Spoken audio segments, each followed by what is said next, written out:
प्राचीन काल से ही अनाज के सुरक्षित भंडारण के लिए अनेक पद्धतियां अपनाई जाती रही हैं। 1786 में अंग्रेजों द्वारा बनवाया गया पटना का गोल घर ऐसा ही एक उदाहरण है, जिसे अन्न भंडारण के लिए बनाया गया था। गोल घर को आधुनिक भंडारण प्रणाली की शुरुआत कहा जा सकता है। हालांकि पारंपरिक भंडारण से लंबे समय में अनाज के खराब होने की आशंका बनी रहती है और इसमें ज्यादा लेबर और अधिक जमीन की जरूरत होती है। पारंपरिक गोदामों की जगह पूर्व में सीमेंट और कंक्रीट के साइलो का निर्माण किया गया, लेकिन ये भी पूरी तरह से समस्याओं का समाधान नहीं कर सके।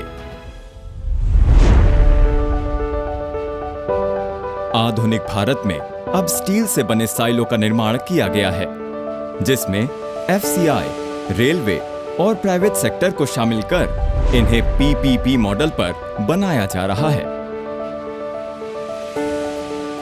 कन्वेंशनल गोडाउन की तुलना में साइलो में गेहूं को काफ़ी लंबे समय तक भंडारित किया जा सकता है।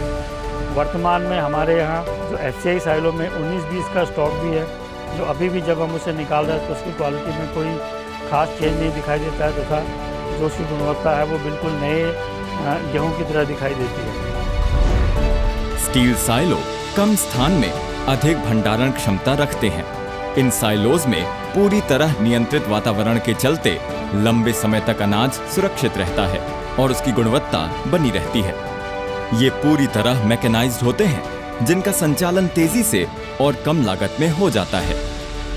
हम लोग यहाँ पे साइलो में किसान भाइयों से सीधे खरीद कर रहे हैं, जिसमें किसान भाइयों को बहुत फ़ायदा है। उनको अनाज को बोरों में लेके आने की ज़रूरत नहीं होती, सीधे वो खुले अनाज को लेके आते हैं हमारे यहाँ। यहाँ पे पिट पे स्टॉक को ट्रैक्टर द्वारा अनलोड किया जाता है, इसमें कोई मैन पावर लगती नहीं है और उसके बाद सीधे कन्वेयर बेल्ट से सीधे क्लीनिंग होते हुए सीधे वो साइलो बिन्स में चला जाता है। खरीद से लेकर भंडारण और परिवहन तक में बैग्स की कोई आवश्यकता नहीं होती, जिसका फायदा किसानों को भी हो रहा है।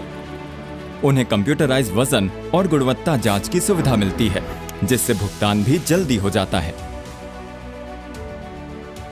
आमतौर पर जहां मंडियों में दिन भर किसानों को खड़ा रहना पड़ता है, दिन भर समय लगते हैं, यहाँ 1 घंटे में ये गुणवत्ता लैब जो है वो रिपोर्ट दे देते हैं और उनका खरीद उसी हिसाब से हो जाता है। ये पुरानी मंडी से अच्छा सिस्टम है। यहाँ खुले में अनाज हम लाते हैं और हमारा कोई बारदाने का खर्चा नहीं लगता है। लेबर खर्चा नहीं लगता है और समय से पेमेंट हो जाता है। गरम कांटे द्वारा तौल होती है। ये साइलो रेलवे लाइन के पास निर्मित होने से अनाज का परिवहन तेज गति और कम लागत में संभव हो सका है।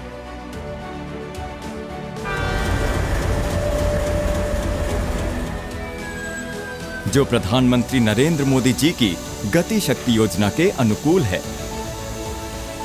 पूरा का पूरा ट्रेन 4 घंटे में सिर्फ 4 लेबर से खाली हो जाता है और ये खाली हुआ माल कन्वेयर को फीड किया जाता है, कन्वेयर से एलिवेटर को और एलिवेटर से प्री स्टोरेज साइलो को।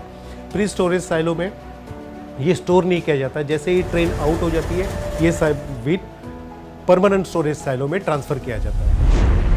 भारत सरकार के साइलो एक्शन प्लान के तहत पूरे देश में एफसीआई और राज्य एजेंसियों द्वारा पीपीपी मॉडल पर अब तक 17.75 लाख मीट्रिक टन क्षमता के साइलो का निर्माण किया जा चुका है और 15.5 लाख मीट्रिक टन क्षमता के साइलो निर्माणाधीन हैं।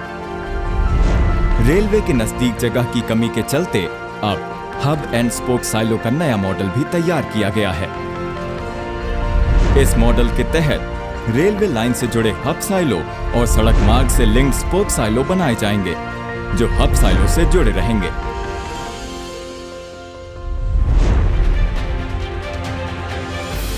इस मॉडल के तहत 3 चरणों में 111.125 लाख मीट्रिक टन की क्षमता के साइलो बनाए जाएंगे, जिनके लिए 249 लोकेशन चिन्हित की गई हैं।